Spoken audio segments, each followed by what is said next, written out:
Good afternoon and welcome to today's webinar, or rather today's clinic, press release clinic. My name is Paul Miller. I'm head of digital here, and we're thrilled to be joined today by Leven, who's the owner of PR Coach. And today she's going to be hosting the press release clinic. We're going to be talking very quickly about the continuing power of the press release, why it should still need to be a part of the comms armory, why it's still an important way of influencing the influencers and influencing your audience. We're going to run down a checklist of the key elements that journalists, bloggers, other media might look for in a story. We're going to be doing an anatomy of the press release. One brave client has we've chosen a press release from one brave client to sort of run through. And then we're going to be looking at another sort of best-in-class kind of example of what you really need to get in those press releases to make them work. And then we're going to post-op.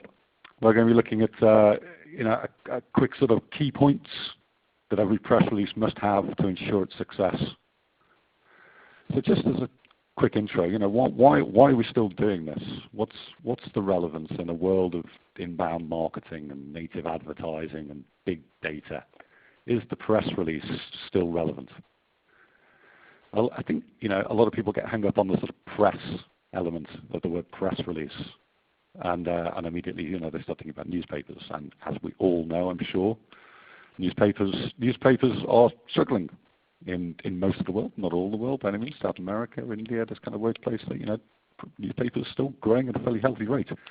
In the UK, I'm sure most of you know, in the last 15 years or so, the papers have lost about half of their readership, probably more of their advertising revenue. But even with that, there's still a lot of readers for these papers. There's still about sort of 10% of the population are taking a newspaper, seeing a newspaper, reading a newspaper, and that's not included. And these are just nationals. We're not even talking about sort of the free sheets or the regionals or any of these things. It's still a very, very powerful and important channel, despite the efforts of some newspapers, which seem to be quite self-immolatory, and they're definitely sort of conjuring their own demise. But at the same time, some papers are doing really well.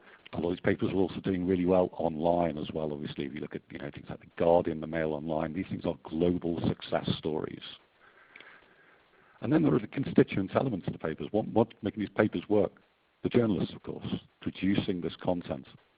Now, they are important to their papers, obviously, but they're also hugely important in other media channels as well. There's a great piece of analysis that appeared right after one of the leaders' debates ahead of the last election by a guy called Adam Parker, who's a fantastic kind of data analyst. And he looked at the tweets that followed the first leaders' debate that appeared on the TV. And he looked at sort of 1.5 million tweets. And he found that a quarter of those tweets, these tweets and retweets that were conversation about the leaders' debate, a quarter of these 1.5 million came from 803 journalists. So outside of the sort of traditional news organizations on the sort of more on social networks, across other channels, speaking events, all this kind of thing, the media individuals are still very important, and the press release remains a great way to get in touch with them. Regular listeners to our webinars will probably be familiar with the big surveys that we put out this year. First, the social journalism survey, and you're looking at a slide from it now. This came out in early Feb. We published this, and you can see that journalists were telling us that 86% of the time that was the leading way in which PR professionals were getting in touch with them. Now, we decided to look at this a little further when we looked at our social PR survey. We asked the PRs, how they got on with communicating with journalists as part of this survey, and we asked, how they contacted them, and how the journalists wanted to be contacted. And you can see right there, it's the third row. You can see these very, very similar numbers. So in fact, the journalists are still wanting to be talked to by email. They're still wanting to receive press releases. It's very much a part of their day. It's very much embedded in their processes, is to sort of go through these releases. And therefore, it remains a very strong way of communicating with them. And of course, not just them either. When you start to look at what you can do with press releases in a digital environment, pitching them onto your website, having a dedicated newsroom, these online press releases can go direct to audience, direct to other influencers, get in touch with bloggers, and indeed the journalists can come into the newsrooms, and that is if they knew where to find you, they can get there, they can see the release, they can follow that release to additional resources, maybe more rich media, additional branding, further information, special quotes, spokespeople, all these kind of things. A press release, a simple press release in that way can be a great way to draw your audience, to draw the media into your journey, into your narrative, into your brand, and to really communicate with them. I'm hoping I've convinced you that the press release is remaining relevant here, because we're now about to take a look at what constitutes a press release. So, if it's that important, let's find out how to make a good one. And with that, I'm going to hand over to Debbie Leven. Debbie, are you there? I am. Can you hear me, Paul? I can, Debbie. Welcome. So this is the press release we have here. This, as I say, this came from one brave client. We asked for submissions, so here goes. Let's take a look. Excellent, thank you, and thank you for the opportunity to have a look at this press release, and congratulations to the person who sent it in and put themselves in the hot spot for it.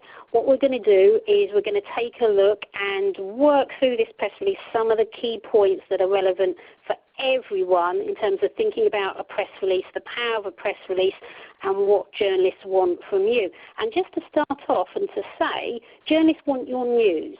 So if you can package it in the right way for them, that's a huge opportunity for you to build your reputation, your credibility, extend your reach. So as Paul said, it's a really powerful tool to get your name out there. So what we're going to do is we're going to have a look, and I'm going to pick through a few points that are worth mentioning with this particular press release. Oh, look at all those scary red boxes. It's not quite as bad as all that. But one of the things, let's just talk first of all about structure and work through what's relevant here. In the majority of cases, you'll be sending your press release by email, and preferably, if you want to give yourself the best chance of getting it covered, getting it picked up, getting it featured, then you need to start right at the top of your press release. You need to give it a date. You need to say very clearly whether it's for immediate release or embargoed. At first glance, I can't see that on that press release, so that is a tweak that is definitely worth making. Now, your headline is absolutely key. That's the thing that's going to hook your journalist in, for them to be able to see straight away whether it's relevant for them and for their particular audience. So before you've even written the press release, you need to have a couple of things in mind. One is, what is the objective of your press release? The second thing is, who is it that you are actually targeting? And then the third one is, how relevant is it? Where is the news? Where is the news in terms of this particular story? You're putting it out as a press release, so it needs to have a news angle. Now, my first thought when I saw this press release was, create your own haute couture dress for less than £35. Didn't shout news. I think we can be stronger there. We can be more attention-grabbing. What is the news story? What's the human interest here? What's new? What's different? It seemed to me as if this was more telling information, which is not a bad thing. It just might not be. The press release might not be quite the vehicle for this in particular. So is there a way that we can strengthen it and make it more newsy? What do journalists want? They want human interest. They want something that's new. They want the biggest, the first. They want research. They want things that are going to be very interesting to their particular audience. So for this press release, I wasn't clear from the start. Are we going to the fashion market? Are we going to general women's consumer press? Are we going to craft people who are interested in crochet? Now, this press release is all about how you can put together, using crochet, a dress for less than £35. So that's the title. It then talks about the whole idea of crochet and how that's an increasingly interesting area, becoming more and more popular. And then we move down and we have a quote from someone who references DMC yarns, the actual wools that are used to create this. So when I first look at it, I think, is this story about buying this dress? I don't think it is. If you wanted to make a stronger story around crochet, maybe one way to do it would be to actually create the world's first crochet catwalk. That would be interesting. That's a first, and that's very different. So I think the actual news angle needs to be a bit stronger. So moving down the press release, one of the things I would definitely do is take out the photograph. Why? Because what you want to do when you send your press release is you want to inquire with the journalist whether they want photography. Don't include it as a matter of course, because that clogs up their email boxes, or that extra gigabytes is a bit heavy and a bit weighty. They don't like getting photographs unless they specifically asked for them. But that also gives you an opportunity when you're following up on your press release to ask whether that is something that they want. So the photographs are great, but I wouldn't put them actually in the press release, and I wouldn't attach them to an email. Moving down the press release, that first paragraph, it reads, just so everyone can get a good understanding of this, it reads, who would have thought possible to become a fashion designer and create a haute couture crochet dress for less than £35? That's interesting, but that first paragraph has to be standalone in terms of your news. Editors edit from the bottom of the press release upwards. So if you assume that your press release lands, and if it gets published, that first paragraph is the only one that appears, does that capture the whole essence of your news story? If the answer is yes, then you've done a good job. Standalone gets the message across. So bear in mind they edit from the bottom, so what that means is they'll get the press release in front of them. They may only have room for 25, 50 words, 100 words. They knock out all the paragraphs below until they get to the actual portion of words that's relevant for them, and then does the story stand alone on that. So in that first paragraph, you want to answer all those key questions: who, what, why, where, when, and how in terms of your news story. It needs to be answered right up front. And then the paragraphs going down start to flesh out what the press release is all about, and they provide that background information and build on the story. Think of a press release as an inverted pyramid with the beef news at the top and then your supporting points to back it all up as you go down. So if I look at that second paragraph, and it talks about crochet as it's not surprising that crochet is the hot right now sort of topic. It's on YouTube, lots of videos available, people are very much into it. I'm a bit unsure as to what the news story it is. Is it about the dress? Has this done before? Is this the first time this type of dress has been done? Is it the first time this kind of fashion has been made accessible at this price using this kind of medium? I'm not sure what that story is. And so with that backup information talking about crochet, I'm now wondering, is the story about crochet, or is the story about the dress, or is the story about something else? So I think there needs to be a little bit more unpicking about that. And as I work down the press release, there's a bit more information talking about it as the must-have dress for summer.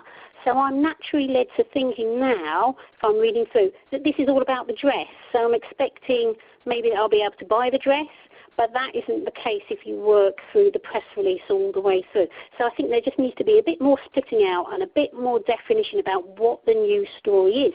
What this does suggest, which is fabulous, is this is a great angle for a more feature-led piece. Going to a fashion, consumer type of publication and actually presenting an idea for getting high-end fashion at an affordable price, 20 ways to get that for under £50, this is exactly the type of thing that would fit, but you wouldn't do that with a press release. Let's move down now, a little bit further down the press release. As we're going down, we've got a mention of a couple of other companies there. I think it's worth, if you can, if you want to push the company name, then you want to push that higher up the press release. Bear in mind what I've said before about editing from the bottom up, that you want that first paragraph to be standalone and to get your name in there or your company name in there, whatever's relevant for you. And if you're using a different kind of name and business in front of you, then there has to be kind of a very good reason for it with that in mind. Working down the press release a little bit further, one of the things you absolutely have to have in your press release, Keep it clear and concise. You have to have a signal to the journalist that your press release has come to an end. You use the word ends, E-N-D-S, in bold, to signal that that's where the story stops, and then you need to provide them with an opportunity to contact you.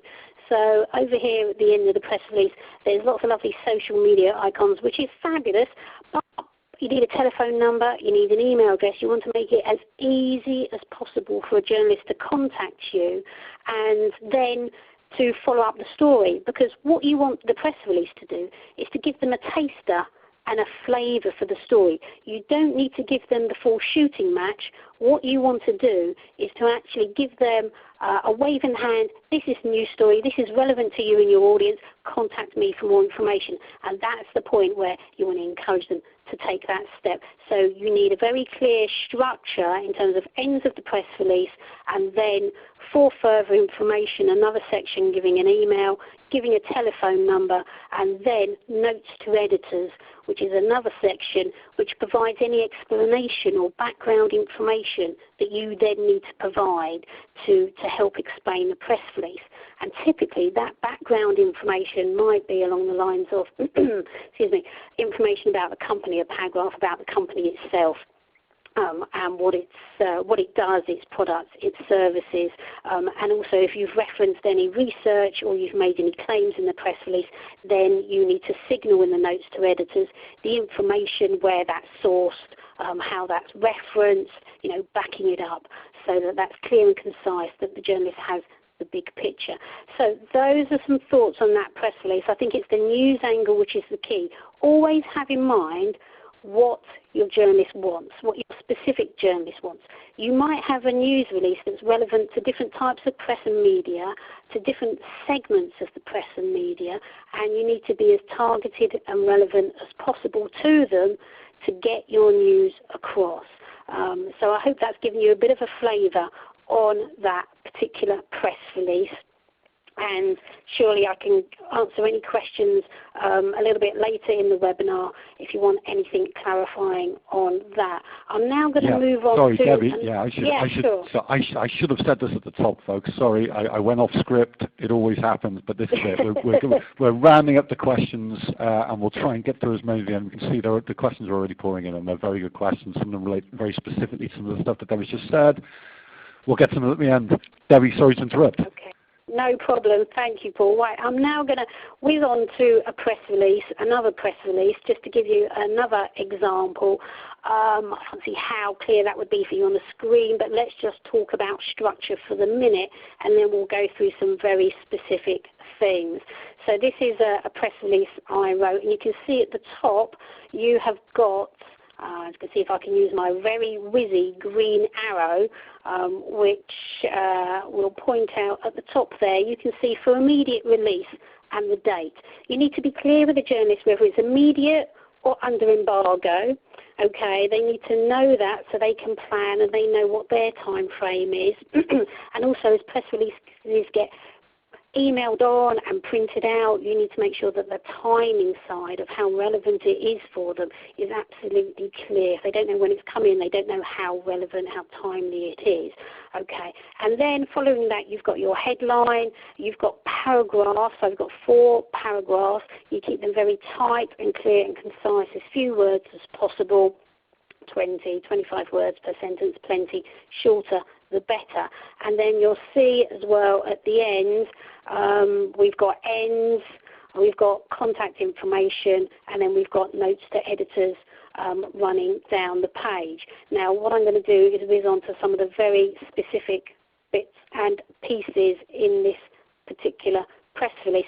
This was a press release that I wrote for a client some time ago, and what I thought would be useful is to kind of give you a bit of an idea as to why this worked in particular and what you can take from this for your own businesses in terms of the type of press release.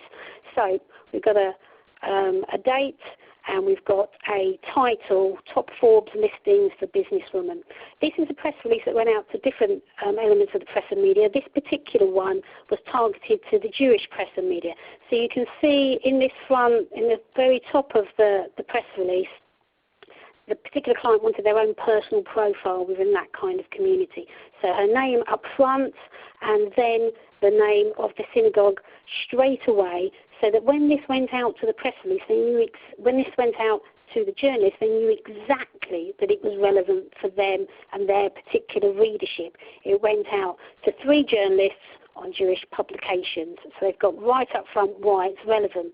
Okay, and then we're talking about her being listed on Forbes, which is a well-known American business magazine and website, highly influential. And if you edit from the bottom up, this paragraph could be standalone. It says who it is, what the connection is with the relevant media, and it says what they've actually done. Okay, so if that paragraph was just printed on its own, that would give a pretty good sort of sense of what the story is all about. The second paragraph then builds to explain about Forbes if that journalist doesn't know, and then provides a quote. Now, on the quote side of things, obviously you have to be careful with press releases. You don't want to be pushy on the sales front, but you have the opportunity of getting your name in there and business in there and what your business is all about. If you can't manage that in a way right up front, then you can use the quote to actually put that in. And so what we have here is we have her mention again, and it says very specifically just here, I help businesses open up the social media opportunities available to them. So that's her plug. She's got her business plug in there, which is grand. And like I said, it's very short, it's very concise, it gets the message across about the news. I'm going to move on now to the next slide, and you can see in terms of building up the picture of the structure of the press release that we then go into giving a bit of background, the information is back. Like I said, this was actually about her own personal profile rather than plugging her business name, so that's why the business name is further down the press release. You can see ends, it just finally sums up what she's all about, the contact information so that journalists can then follow up, which is exactly what they did, contacted me for an interview, which was grand, and then you've got the notes to editors section underneath, which provides that background information. I've put her social media profiles in there because this story is all about how she was listed on those influential Forbes listings because of her social media work. So that's the thing that we need to emphasize and get across. So that was quite important, and that worked. The press release was divided up so that tailored versions went to different press and media, and then what happened was that particular publication came back, wanted an interview, and she got a half-page piece of coverage in that particular publication. That actually resulted in sales for her as well. I think she got about £15,000 worth of sales off the back of that coverage. So PR can be powerful, can be very powerful, and I hope that's given you a bit of a flavour for some of the things that you can do in your press release and the important elements that you need to include. So that's a bit of a critique. Paul, does that help in terms of giving a bit of an overview on press releases before I move on to a... Absolutely helps me, Debbie. That was terrific. Terrific insight, great information, and great working of the arrows as well. Some of the best I've seen. Fantastic. Thank you.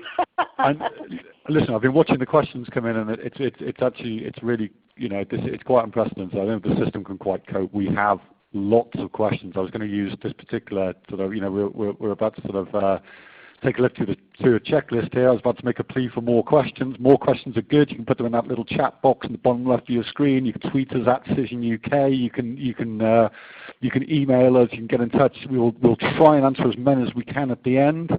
But we're not going to get to all these. We might maybe do a blog post and something and try and round them up. So do keep the questions coming. We'll get to the questions in a minute. But very quickly, Debbie, the essential checklist. Yeah. Oh, perfect, Paul. Thank you. And just to say, I'm more than happy to pick up questions afterwards, like you say in a blog post, to make sure that everyone has their questions answered. So let's have a look then in terms of a checklist. Now, the first thing that you need to think about is what is the news value? Is there a reason for your press release? What's the objective? What is it you want to get out of it? And in terms of what you want to say, is there real news value? Now, what I mean by news value is it timely? Is it relevant? Is it new? Is it something that's new? You can announce something at any time, and that makes it newsy, but you have to have human interest in mind. Is there a first? Is there the biggest, the longest, the smallest? Is there a world record breaking attempt in here? What is it that you can pull out? Research has good news value because you can announce the results of research. So think about it from the audience's point of view. The journalist that you want to approach and their particular audience, what is relevant for them?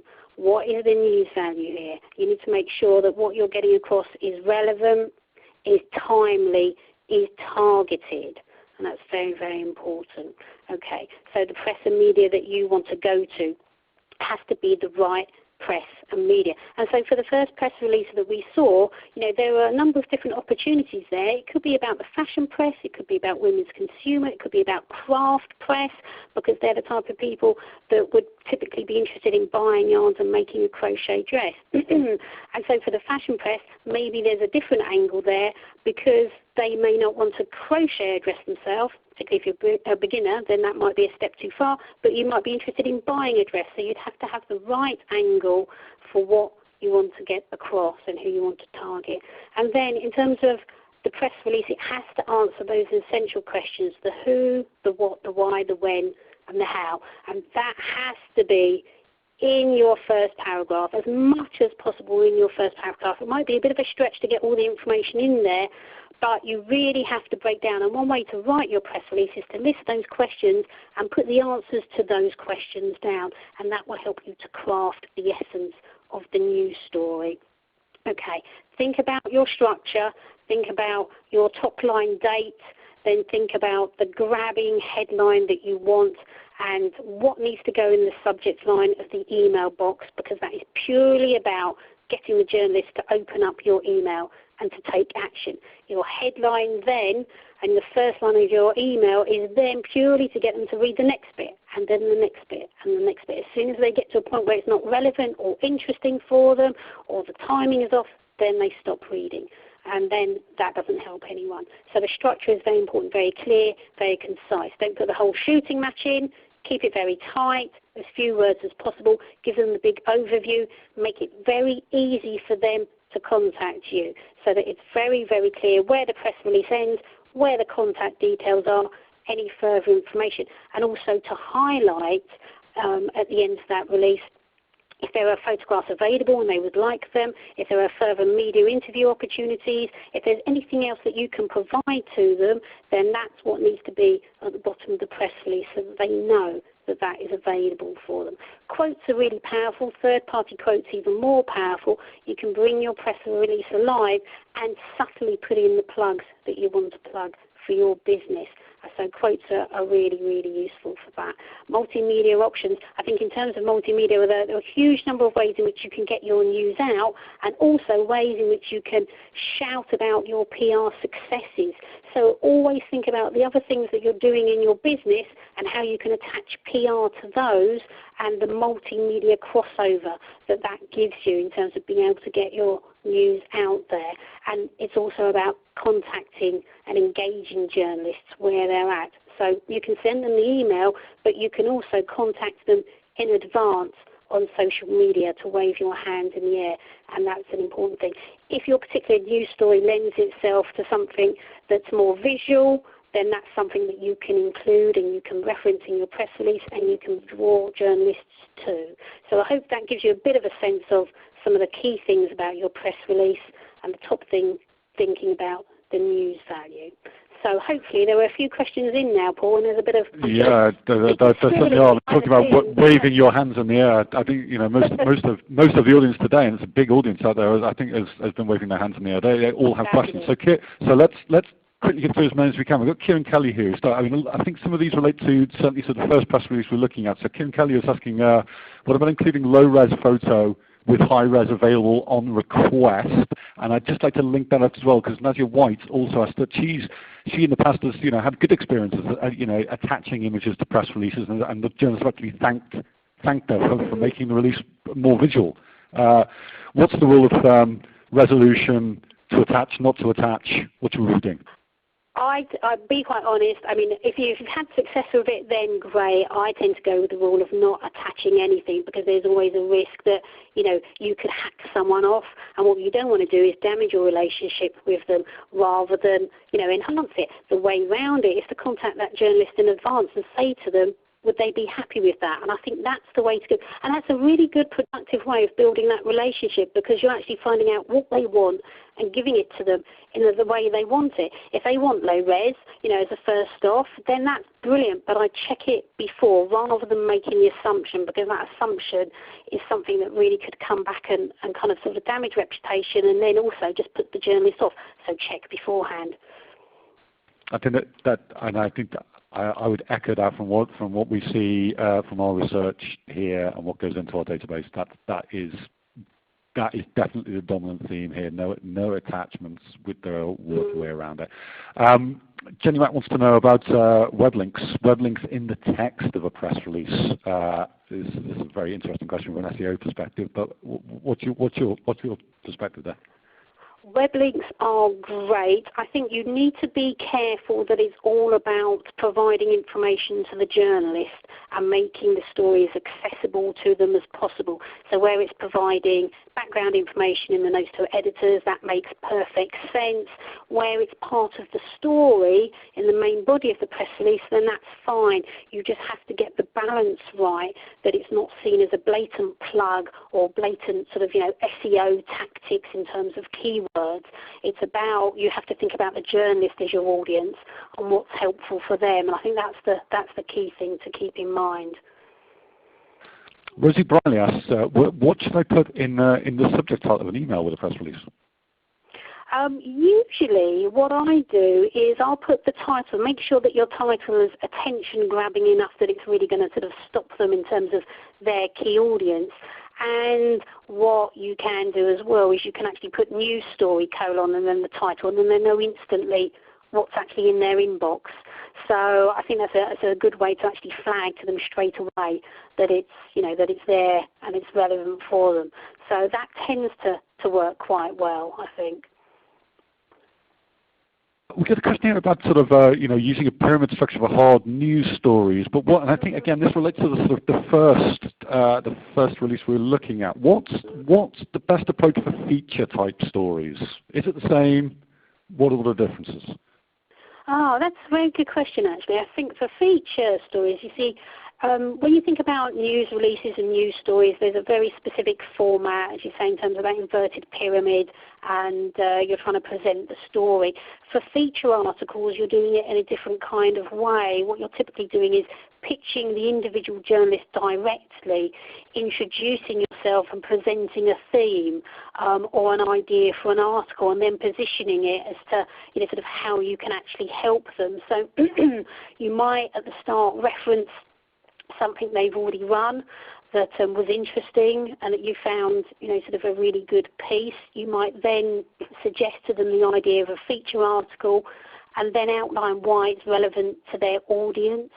And then you would put in that email underneath that what it is that you can offer which would help to contribute to that feature article. And that may well be, examples, case studies, research, comment, or sort of the whole shooting match. So it's a completely different kind of beast, basically, and it is on an individual basis. So it has to be very, very targeted, of not going out with the same pitch to several journalists. With a press release, you can do that. It's a news story, and you can put it out to several journalists. But with a specific feature idea, then it's about the individual journalist until you get a yes or a no, and very highly targeted. Does that help?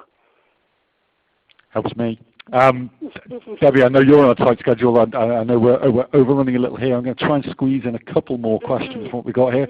Anne Wars asks, this is a classic question, the idea of the follow-up call, often told by publication, don't give us a follow-up call on the press release. What's your experience? Wow, that's a cracking question, a really good question. I think when you're following up with national journalists, if you don't already know them, then that's a very, very tough one. I have had success with that, but equally I've had no success with that because sometimes they're just not available, they're on their deadlines, you don't want to bother them then, their answer phone is on. It depends on the type of press and media that you're actually targeting.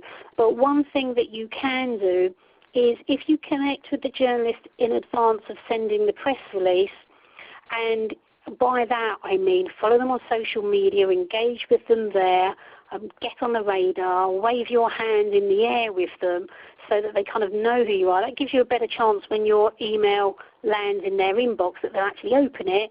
And then in terms of the follow-up call, if you've made that connection beforehand, you're able to gauge whether the follow-up call is relevant and useful, and it may be that you have a conversation with them before you actually send the press release. So that is actually one way round, because it might be that you wave your hands in the air first, you suggest to them the idea of what you've got, is it relevant, you're checking it with them, they say yes, and then you say to them, I'm going to send it to you and then can I call you? And then if they say yes, great, then you know that you can make that step and do that. The thing to avoid with all follow-ups, because I know as well, if you've got a number of people on your list, that's not necessarily always practical with the numbers that you might have going through. But one of the things you definitely don't want to do is phone up and say, did you get my press release? I think if you follow up, you have to follow up with something additional that you can offer them. So don't follow up and say, did you get my press release, because they'll send you off packing and probably a few expletives in there as well. But if you can phone up saying, I sent a press release and I can also offer case studies or photography, I just want to check to see if that's relevant and useful for you, then you're providing something additional value for them. And that's the way that I tend to use, because then you're trying to be helpful for them rather than just chasing and kind of nagging. That's a great suggestion. Love that. Helen, this is the last one I think we have time for, but this is, again, subject to practicality. Helen Phillips says, I don't have time to write more than one version of a press release. Should I target my most likely contact for publication or send identical releases to several publications? A very good question. In terms of writing tailored releases, what I'm thinking is you would have one core release, and what the amend would be in terms of your target press and media would be maybe the title and something that's kind of relevant in that first paragraph. So it's not a huge rewrite. It's not completely different press release. It's just that very top end in terms of tailoring. If you haven't got time to do that and it's just one release, then you go for what's most relevant and what really fits with your overarching objective in terms of doing the press release. Where are your audiences? Where's the best place to reach them?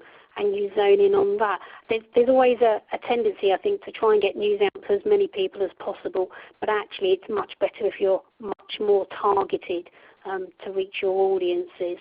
So go for the laser targeting rather than the spray and pray. Sounds good. Debbie, I think we're going to have to try and wrap it up there, but you did say you're happy to work with us on a blog post to answer some of these unanswered questions, of which there are many, let me stress. Yeah, there are let's many. Make sure we get all those questions answered, absolutely. I mean, this is not a blog post, actually. This is an ebook, and it's an ebook of an ebook of Tolstoy scale. Debbie, thank you so much. That was absolutely brilliant. I need to say that actually we put out a press release of our own yesterday. I do have to mention that. You'll notice we didn't critique that one. But anyway, you signed up for a Cision webinar today. You might, those with sharp ears might have noticed a slight lack of branding coming out of my mouth, a bit of lack of branding on the slides. Cision UK were acquired by Vuelio yesterday. There's plenty of news. Don't want to talk about that now. There's plenty of news on the website. It's great. It's very exciting.